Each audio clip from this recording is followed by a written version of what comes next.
వరలక్ష్మి వ్రతం శుభాకాంక్షలు. వరలక్ష్మి వ్రతం నాడు కలశం పెట్టుకోవాలని భావిస్తారు చాలామంది. అయితే ఈ కలశానికి అలంకరణ నానా రకాలుగా చేస్తారు. యూట్యూబ్లో కొన్ని వందల రకాలు దొరుకుతాయి. అయితే మన సంప్రదాయం, తెలుగువారి సంప్రదాయం ఏంటంటే ఒక రవికెల బట్టని త్రికోణంగా మడిచి ఇలా కొబ్బరికాయ మీద కూర్చోబెడతాం. అయితే ఈ కూర్చోబెట్టేది మన కొబ్బరికాయ పెద్దదైతే కొంచెం పెద్ద రకం మడత, చిన్నదైతే చిన్న మడత. ఎలా మడత పెట్టుకోవాలో, ఏ రకంగా సింపుల్గా కొబ్బరికాయ మీద ఈ వస్త్రాన్ని కూర్చోబెట్టాలో 3 రకాలుగా చేసి చూపించాను. చూసి మీకు అవసరాన్ని బట్టి, అవకాశాన్ని బట్టి ఉపయోగించుకోండి.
తోరాలు తయారు చేసుకుంటాం. అయితే ఈ తోరాలు మనం సత్యనారాయణ వ్రతం అప్పుడు బ్రహ్మగారే చేస్తారు. మనం ఇంట్లో చేసుకునేటప్పుడు మాత్రం తోరాలు సొంతంగా చేసుకుంటాం. 2-3 రకాలుగా తోరాలు తయారు చేసుకోవచ్చు. ఎలా చేసుకోవాలో చూద్దాం. అయితే ఇలాంటి మందపాటి దారంతోటైనా లేదా ఇలా సన్నటి రీల్ దారంతోటైనా చేయొచ్చు. సాధారణంగా 3 పొరలు, 3 పేటలు లేదా 5 పేటలు లేకపోతే 9 పేటల దారం తీసుకోవచ్చు.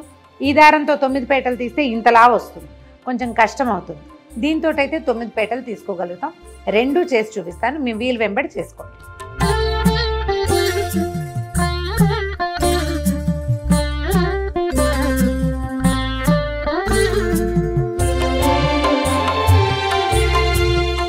ఒకటి, 2, 3,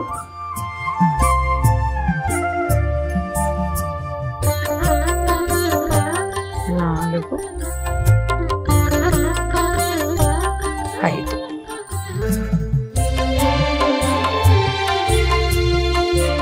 5 పోగుల దారం తీసుకున్నాము. దీనికి పసుపు రాసేసి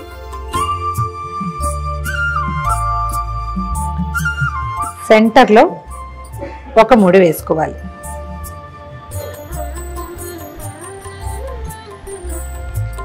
ఒక చిన్న మామిడాకుని తీసుకుని దీన్ని సన్నగా చుట్టాలి.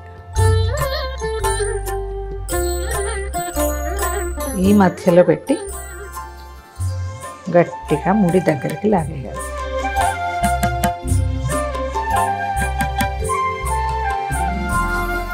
ఇది సెంటర్లో ఉంది కదా, ఇటు 4 సాదా ముళ్ళు వేసేసుకోవాలి.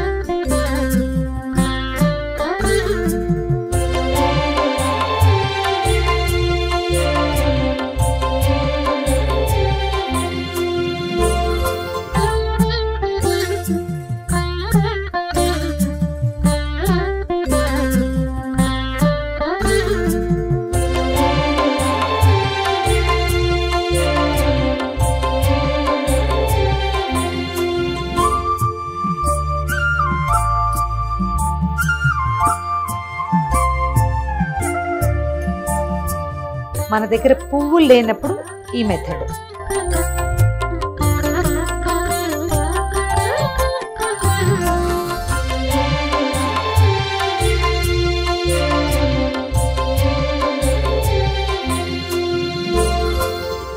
ఐదు పొరలే తీసుకున్నాము.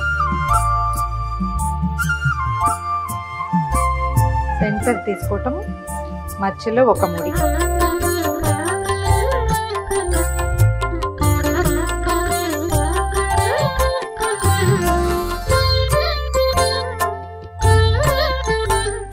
మధ్యలో పెట్టి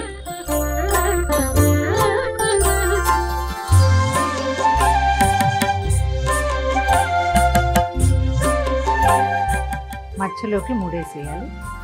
ఏ పక్కకు ఆ పక్క పువ్వులు దూర్చేసేయాలి.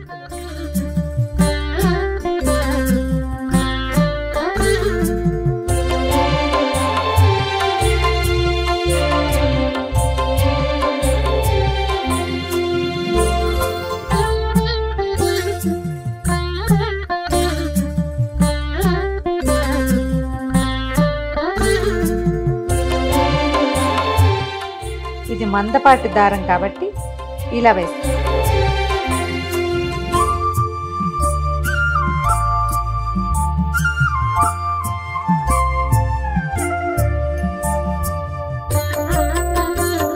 రెండు పక్కల పువ్వులతో ముడివేసి 1 2 3 4 1 2 3 4 మొత్తం 9 ముళ్ళు రెడీ.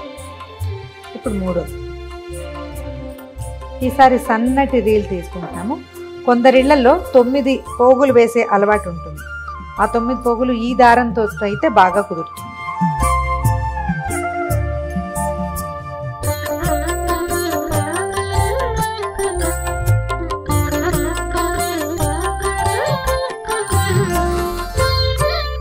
రీల్ దారంతో 9 పోగులు తీసుకున్నాము.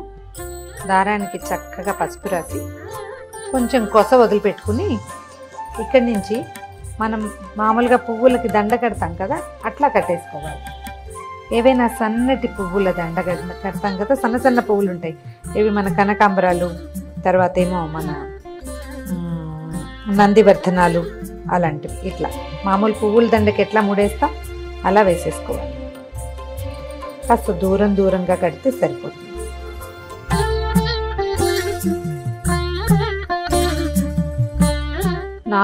దాని ముళ్ళు పడ్డాక 5వ ముడికి ఒక చిన్న మామిడి ఆకుని పెట్టుకుంటాం.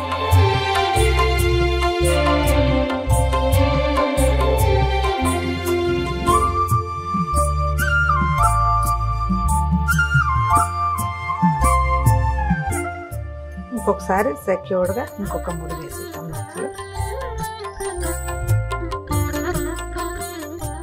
ఇంకొక 4 ముళ్ళు వేస్తే సరిపోతుంది.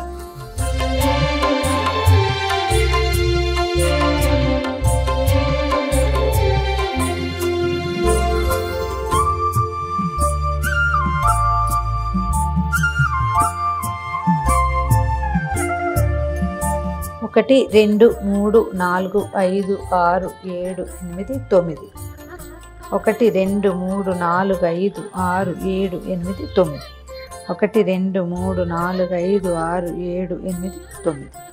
ఈ 9 గ్రంథులకి పూజ చేస్తారు. అమ్మవారి ఒక్కొక్క నామాన్ని చెప్తూ ఓం కమలాయై నమః ప్రథమ గ్రంథిం పూజయామి, ఓం రమాయై నమః ద్వితీయ గ్రంథిం పూజయామి, ఓం లోకమాత్రే నమః తృతీయ గ్రంథిం పూజయామి, ఓం విశ్వజనన్యై నమః చతుర్థ గ్రంథిం పూజయామి, ఓం మహాలక్ష్మ్యై నమః పంచమ గ్రంథిం పూజయామి, ఓం క్షీరాబ్ధితనయాయై నమః షష్టమ గ్రంథిం పూజయామి, ఓం విశ్వసాక్షిణ్యై నమః సప్తమ గ్రంథిం పూజయామి, ఓం చంద్రసోదర్యై నమః అష్టమ గ్రంథిం పూజయామి, ఓం శ్రీవరలక్ష్మ్యై నమః నవమ గ్రంథిం పూజయామి. ఈ నామాలు చెప్తూ ఈ 9 మూడుల మీద కుంకుమతోటి పసుపు కుంకాలు లేదా మన అక్షతలతోటి పూజ చేసుకుని తర్వాత వీటిని కుడి చేతికి కట్టుకోవాలి. బధ్నామి దక్షిణే హస్తే నవసూత్రం శుభప్రదం పుత్రపౌత్రాభివృద్ధించ సౌభాగ్యం దేహి మే రమే.